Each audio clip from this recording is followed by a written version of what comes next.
로마서 14장 13절로 18절까지 말씀 한 절씩 교독하겠습니다.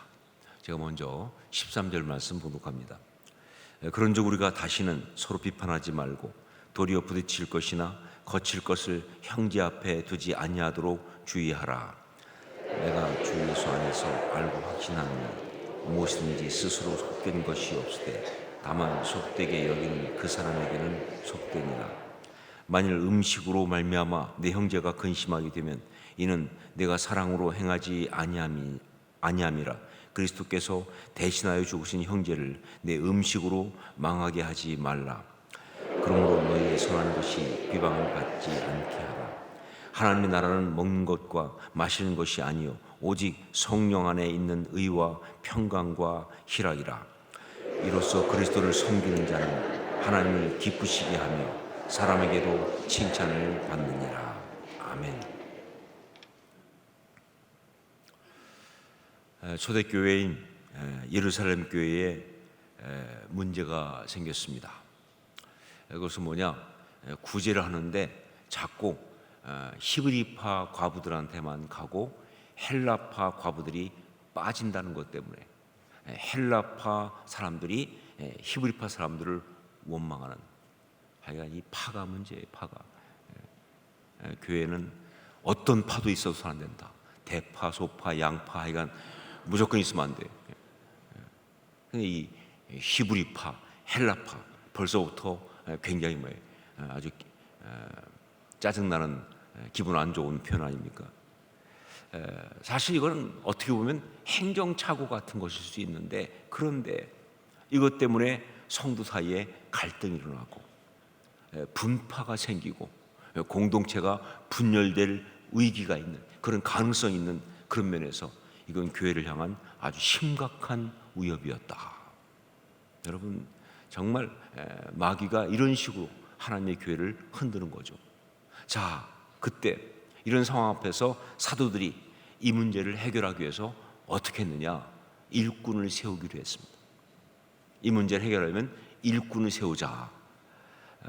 단지 그냥 구제한 일을 잘하는 행정요원을 뽑자, 그런 것이 아니라 이 교회의 어려움을 해결할 수 있는 사람들, 즉 이 영적인 공격 앞에서 이 공동체를 잘 지켜낼 수 있는 사람들을 세우기로 한 거예요. 그것이 바로 일곱 집사 아닙니까? 자, 그런데 그 일곱 집사를 세우면서 제시한 기준이 하나 있었습니다. 참 이게 중요해요. 그냥 세운 게 아니라 그 일곱 집사 세우면서 제시한 기준이 있었는데 일종의 영적 가이드라인을 준 거예요. 이런 사람이어야 한다 하는 거예요. 교회를 온전히 지키고 세우고 공동체를 갖다가 아름답게 그렇게 세울 수 있는 사람은 이런 사람이어야 한다라고 하는 그런 지침을 준 거예요. 그게 바로 뭐냐? 성령과 지혜가 충만하여 칭찬 듣는 사람이라는, 성령과 지혜가 충만하여 칭찬 듣는 사람. 사도행전 6장 3절에 정확히 나와 있죠. 여러분, 그렇습니다.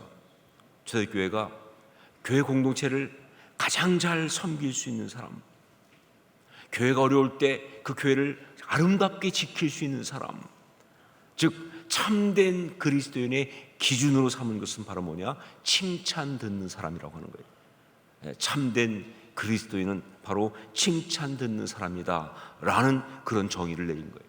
참된 그리스도인은 바로 칭찬 듣는 사람이다. 근데 여러분 혹시 생각에 이 칭찬 듣는 사람이라는 것이 사도행전 6장에 나오는 초대교회 일곱 집사의 선발 기준일 뿐이지, 이걸 확대해가지고 모든 참된 그리스도인의 표지다라고 말하는 건 좀 지나친 거 아니냐 하고 생각할 수 있는데 절대 그렇지 않습니다. 왜냐하면요, 이게 여기만 나오는 게 아니에요. 사도행전 도처에 참된 그리스도인을 말할 때마다, 참된 신앙인을 말할 때마다, 아름다운 신앙인을 말할 때마다 바로 이 말을 쓰고 있거든요. 칭찬 듣는 사람. 사도행전 10장 22절 말씀, 그들이 대답하되 백부장 고넬료는 의인이요 하나님을 경외하는 사람이라 유대 온 족속이 칭찬하더니. 사도행전 16장 2절 말씀, 디모데는 루스드라와 이고니온에 있는 형제들에게 칭찬받는 자니. 사도행전 22장 12절 율법에 따라 경건한 사람으로 거기 사는 모든 유대인들에게 칭찬을 듣는 아나니아라 하는 이가, 그렇습니다.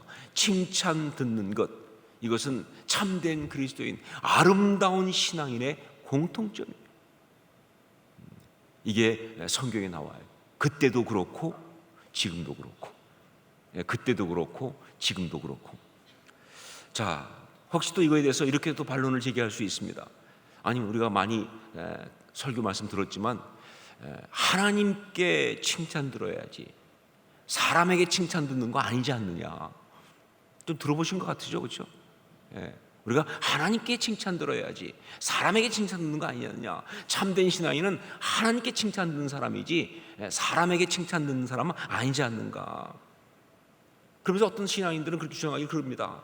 자기는 하나님께만 칭찬 들을 뿐 사람의 칭찬은 관심이 없다, 사람의 칭찬에게 상관없다, 이렇게 말하는 경우도 있습니다. 뭐 틀린 얘기는 아니에요. 그럴 수 있습니다. 어떤 경우는 그렇게 말할 수도 있어요. 자, 그런데 여러분, 사실은 이 마귀의 가장 교활한 전략 가운데 하나가 신앙과 삶을 분리하는 거예요. 영성과 인격을 분리하는 겁니다. 하나님께 칭찬 듣는 것과 사람에게 칭찬 듣는 것을 분리하는 거예요. 이건 나눠줄 수 사실 없습니다. 이게 나눠졌던 자체가 잘못된 거예요. 이건 나눠질 수 있는 게 아니에요. 잠깐은 그럴 수도 있지요. 부분적으로는 그럴 수 있습니다. 어떤 사람의 경우는 그런 경우도 있을 수 있겠죠. 하지만 궁극적으로, 본질적으로 말이죠, 하나님께 칭찬 듣는 것과 사람에게 칭찬 듣는 것은 절대로 나눠질 수 있는 것이 아니다 하는 거예요. 오늘 말씀에 이게 아주 분명히 나오고 있습니다. 18절 말씀을 함께 읽겠습니다. 18절 같이 읽습니다.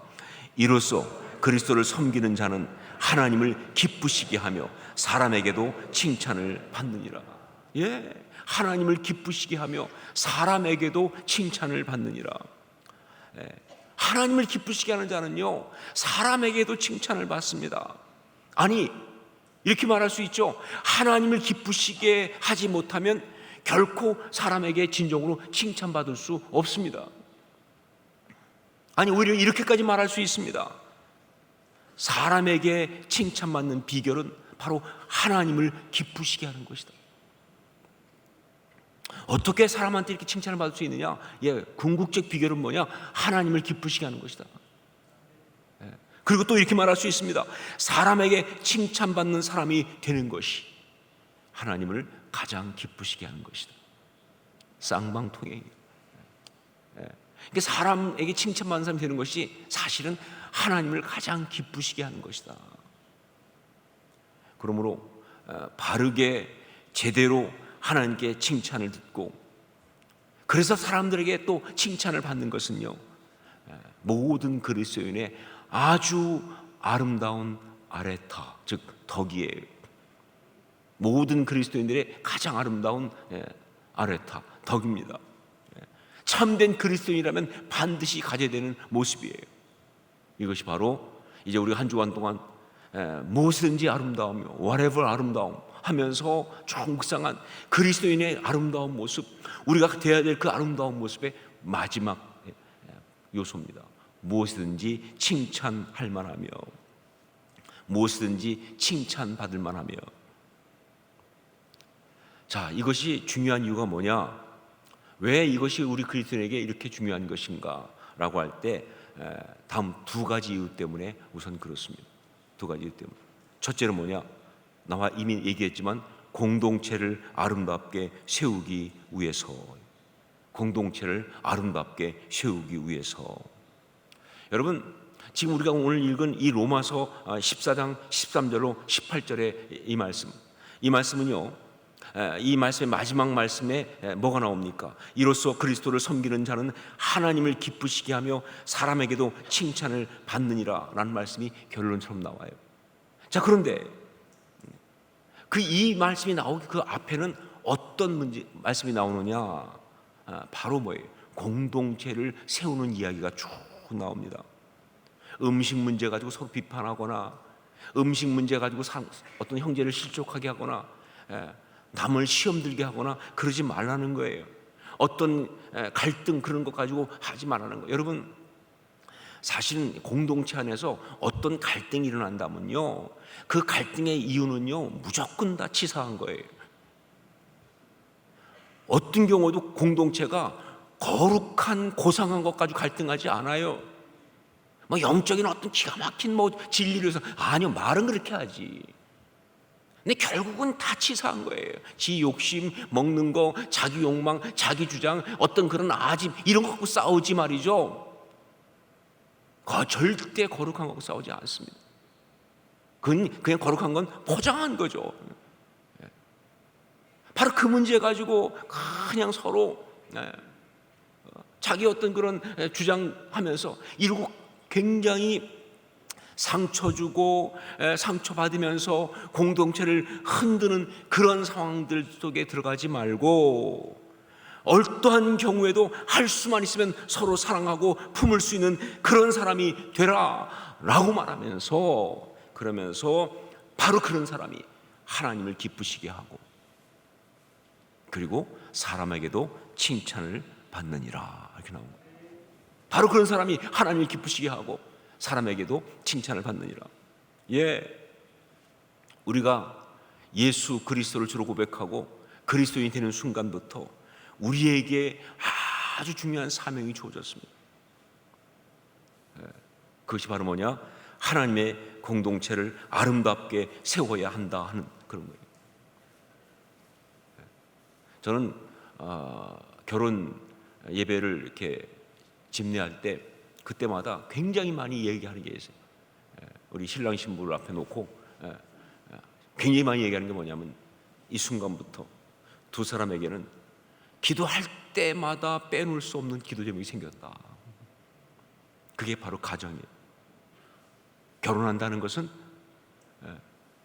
내 모든 기도 제목에 가장 중요한 제목에 그게 다 올라갔다는 뜻이에요. 남편은 아내를 위해서, 아내는 남편을 위해서 기도하지 않을 수가 없는 거예요. 어떤 것보다 중요한 사명이에요. 그냥 뭐 편안하게 살려고 결혼하는 거 아니죠. 사명으로 부름받은 거잖아요. 똑같습니다. 우리가 정말 예수 그리스도를 주로 고백하고 그리스도인이 되는 순간, 우리한테는요 절대로 내려놓을 수 없는, 항상 우리가 정말 붙들고 기도해야 하는, 모든 걸 다 기울여서 아름답게 세워야 하는 그런 사명이 있는데, 그것이 바로 뭐냐? 하나님의 공동체, 교회를 세우는 거예요. 오죽하면 그래서 뭐예요? 우리 모두를 갖다가 이 교회의 지체라고 하겠습니까? 이 교회가 바로 뭐예요? 주님의 머리이신 주의 몸 아닙니까? 그게 바로 우리한테 주어진 사명이에요. 어떤 이유로도 공동체를 흔들거나 파괴해서는 안 된다. 어쩔 수 없이 공동체가 힘들고 어려운 상황이 오면요, 참된 그리스도인은요 끝까지 그것을 붙들고 지키려고 애를 쓰는, 필요하면 목숨까지도 내어놓는, 뭐 자존심이나 자기 감정은 말할 것도 없고 필요하면 목숨까지도 내어놓는 그런 사람이 바로 참된 그리스도인이다. 때로 오해를 받을 수도 있고요, 때로 비난받을 수도 있고요, 상처를 받을 수 있기도 하지만, 그러나 너무나 정말 힘들고 어려워도 하나님의 공동체를 위해서 참아야 하고 용납해야 하고 기다려야 하고, 이때는 정말 하나님은 아시지요, 이렇게 할 수밖에 없는, 그게 바로 신앙인의 모습이다. 그 사람은 바로 마땅히 칭찬받을 만한 사람, 그 사람이 바로 칭찬받을 만한 사람인 거예요. 여러분, 말씀드렸지만 초대교회가 갈등이 왔을 때, 분열이 왔을 때, 그때 그 해결하는 방법으로 하나님의 사람을 7집사를 세우면서 다른 조건 다 놔두고 칭찬 듣는 사람을 선택한 이유를 아시겠습니까? 인기 투표가 아니에요. 이 공동체가 이 분열이 있을 때 이것을 해결할 수 있는 그 사람은 바로 뭐예요? 칭찬 듣는 사람이고, 그리고 그 사람이 그걸 해결하는 그 모든 일은 결국은 칭찬 듣는 일이다 하는 것이죠. 그렇죠? 이런 사람이 교회를 온전히 세우니까, 하나님의 공동체를 지키고 세울 수가 있기 때문에. 한때 아주 예전이지만 TV 프로그램에 칭찬합시다라는 프로그램이 있었습니다. 뭐 아주 옛날 이야기죠. IMF 왔을 때 사람들이 너무 힘들어하니까, 그러니까 어떻게 좀 사람들 좀 격려하자 해가지고 만든 프로그램이라고 그래요. 그래서 막 여기저기 다니면서 이 사회 구석구석에서 이렇게 정말 수고하는 사람들을 가서 칭찬해주는 뭐 그런 식의 어떤 그런 프로그램을 몇 년 동안 쭉 한 적이 있다고 그래요. 근데 저는 그런 글을 보면서 우리 교회 안에도 이 캠페인을 좀 했으면 좋겠다. 근데 칭찬합시다가 아니라 우리는 이제 칭찬 들읍시다. 이렇게 우리 칭찬 듣는 사람 됩시다. 이 캠페인 하고 싶어요. 여러분, 우리가 정말로 온전히 칭찬을 들을 수만 있으면 그게 주의 몸된 교회를 세우는 일이에요. 뭐 특별하게 사역 어마어마하게 많이 하지 마세요. 여러분, 사역 너무 열심히 하면 때로 피곤해. 제가 피곤해. 아니요, 칭찬 듣는 사람 되십시오. 그게 교회를 세우는 일이에요. 어느 곳에 있든지 정말 있는 곳에서 칭찬 듣는 사람 되십시오. 그게 주의 교회를 세우는 거예요. 여러분, 어떤 사람이 교회 안에서 칭찬 듣는 사람이 되면요, 어떤 그 사람을 누군가가 칭찬을 할 거 아니에요, 그렇죠? 물론 뭐 어떤 좀 못된 사람은 많아죠. 항상 뭐 칭찬은 죽어도 못하죠. 비판만 하는 사람도 있으니까. 그런데 칭찬할 거 아니에요. 그 순간 그 사람뿐만 아니라 그렇게 칭찬하는 사람까지도 주의 아름다운 스피릿이 가득한 거예요. 그게 교회죠. 그러니까 그게 단순한 일이 아니에요. 교회의 영성을 바꿔요. 교회 영적 온도를 바꿔냅니다. 그러니까 여러분, 다른 어떤 것보다 정말 이 교회를 내가 어떻게 섬길까? 칭찬 듣는 사람이 되십시오. 이겁니다. 칭찬 듣는 사람이 되십시오. 하여간 여러분, 신앙생활 하면서 뭐 조금 심할지 모르겠지만 저는 그래요. 저는 그런 생각을 많이 하는데, 항상 여러분 카메라를 의식하고 사세요.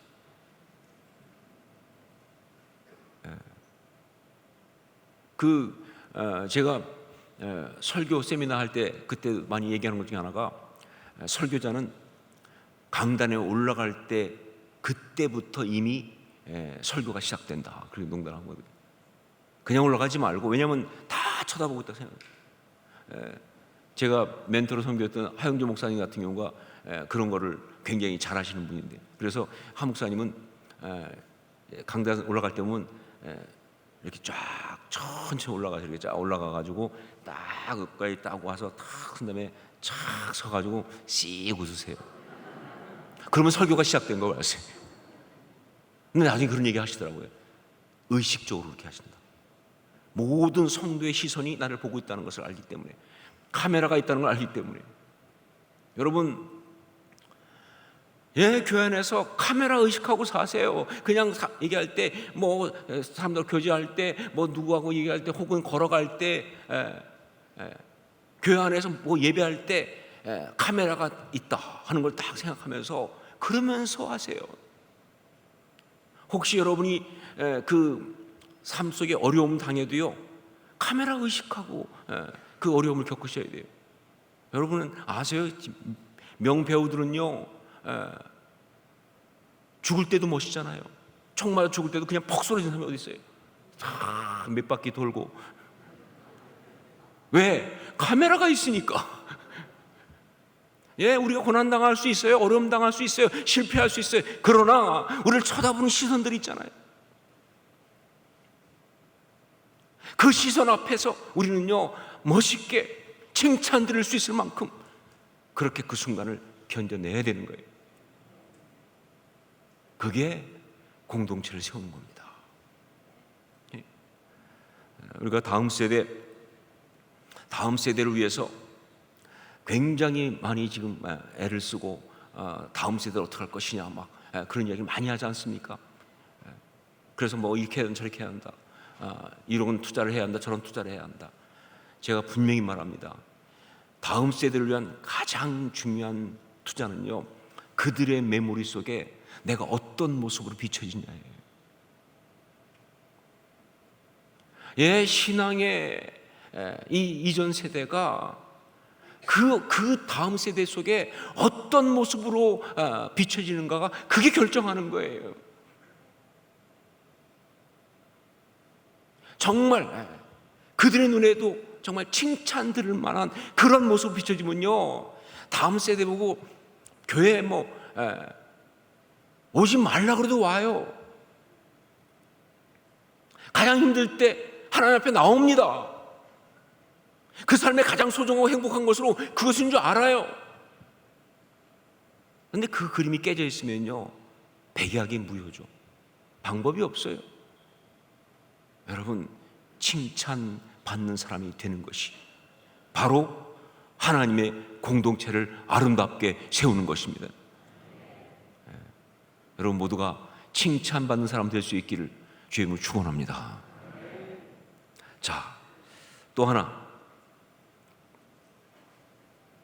왜 칭찬받는 사람이 되어야 하는가? 이것은 바로 복음을 증거하기 위해서입니다. 복음을 증거하기 위해서. 저는 말씀을 준비하면서 깜짝 놀란 것이 있어요. 뭐냐면 그 칭찬이란 말에 성경에 나오는 원어를 조사하다가, 이제 원어를 조사를 많이 하거든요. 원어를 조사하다가 깜짝 놀랐어요. 우선 무엇보다 너무 다양한 말을 쓰고 있다는 사실. 그러니까 우리나라의 성경은 다 칭찬인데, 근데 원어를 찾아보니까 여기는 다른 말, 저기는 다른 말, 이곳은 다른 말, 곳곳이 다 다른 말이에요. 그러니까 칭찬이라는 말로 우리말로 번역되는 헬라어 원어가 굉장히 많습니다. 이걸 보고 깜짝 놀랐어요. 왜 이렇게 막 칭찬하는 말인데 왜 이렇게 다양한 단어가 쓰이지?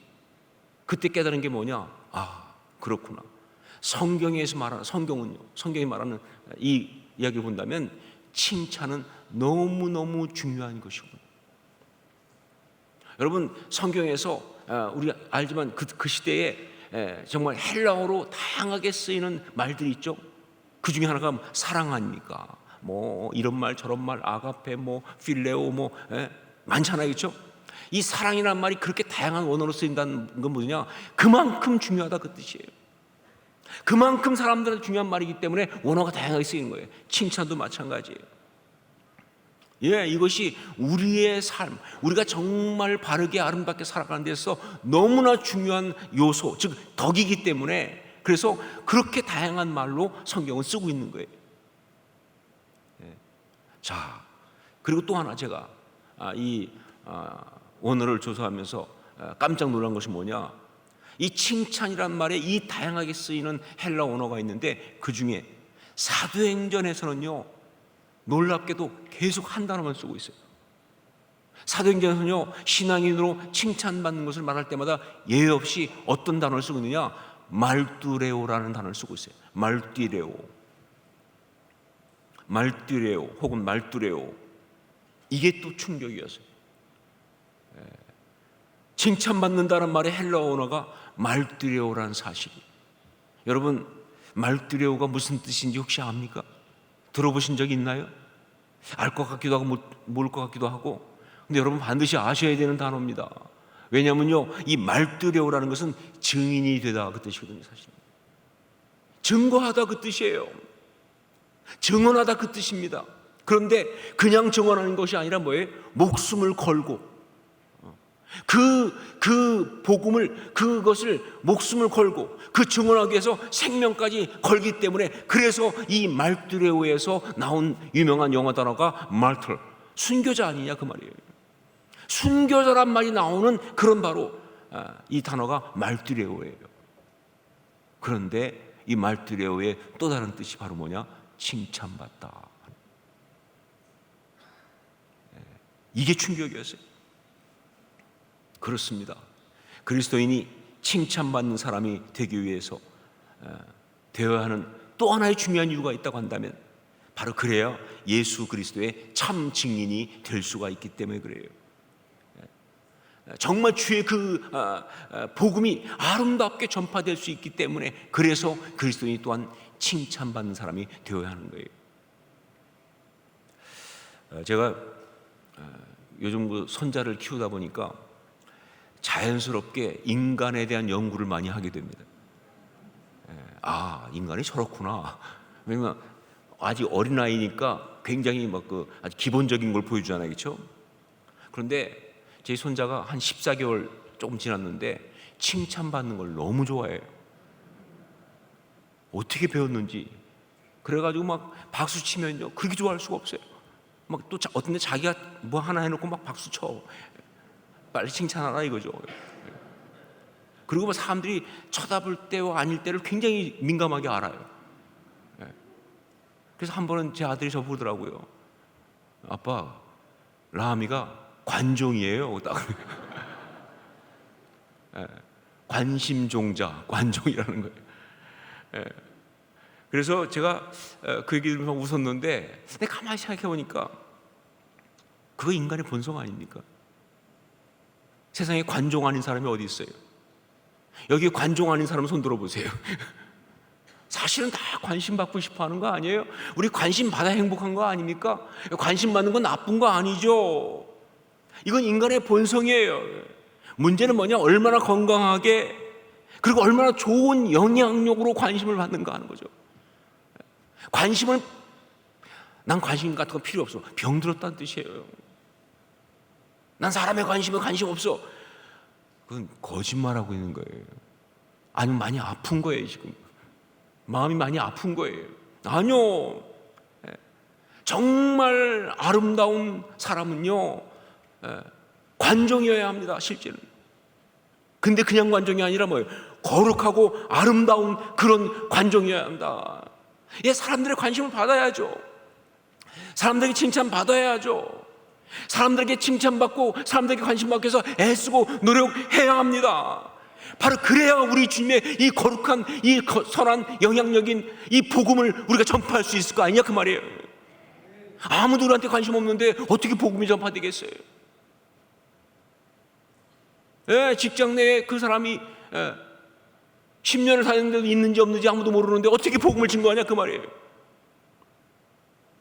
당연히 뭐예요? 그 사람은요 그 나머지 있는 모든 사람들의 그 삶의 자리 혹은 식탁에서 이야기할 때 정말 거기 이야기의 주제가 돼야 되는 거예요. 우리 회사에 누가 있는데 참 신기한 사람이야. 어떻게 그럴 수 있는지 몰라. 왜? 관심을 받아야죠. 제발 관심을 좀 받으세요, 여러분. 어떻게 저런 사람이 있지? 어떻게 저럴 수가 있지? 그걸 받아야 그래야 복음이 전파될 거 아니에요. 나 알고 봤더니 그 사람이 교회 다니는데 조금 더 원하면 근데 그 사람이 호산나 교회 다니는데 그냥 개인적으로 좀 더 원하면 근데 그 교회 목사님이 유진수 목사래.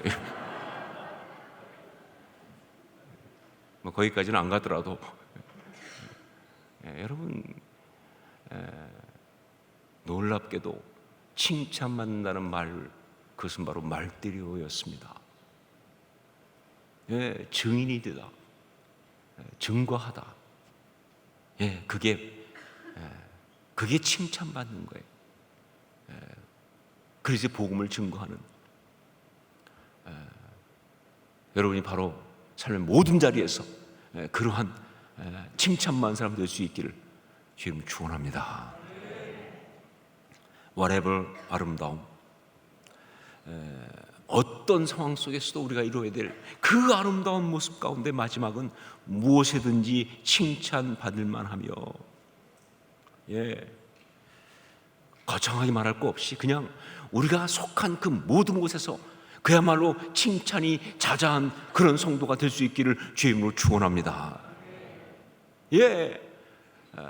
뭐 거창한 이야기 할 거 없이 이 시대 이 자리에서 정말 뭐 영원히 뭐 그런 얘기는 하고 싶지 않아요. 그건 뭐 우리 영역이 아니니까 적어도 이 시대 이 자리에서 1900년도 후반, 그다음에 2000년도 초반, 중반, 어디까지 갈지 모르지만, 그리고 부산 서쪽, 여기에서 정말 모든 사람에게 칭찬 듣는 그런 호산나 교회가 될 수 있기를. 그러면 우리 사명 다한 거예요. 그렇죠. 언젠가 이 교회도 사라지겠죠. 주님이 그 전에 주님이 오실 수도 있고요. 하지만 우리에게 주어진 시간 동안, 우리에게 주어진 자리에서 정말 좋은 교회야. 그 교회 사람들, 그 교회 정말 좋은 사람들이 그 교회에 있어. 그 교회에서 그런 일을 했다고 그런다. 누군가를 도와주고, 누군가를 섬겨주고, 어떤 문제를 풀어주고, 어떤 정말 아름다운 일을 했는데 봤더니 역시 호산나 교회였다. 그러면 우리 사명 다한 거죠. 전 그런 교회, 그런 성도가 될 수 있기를 다시 한번 주님을 축원합니다. 그렇게 하나님의 나라를 전파할 수 있기를. 우리 말씀 붙들고 기도하겠습니다.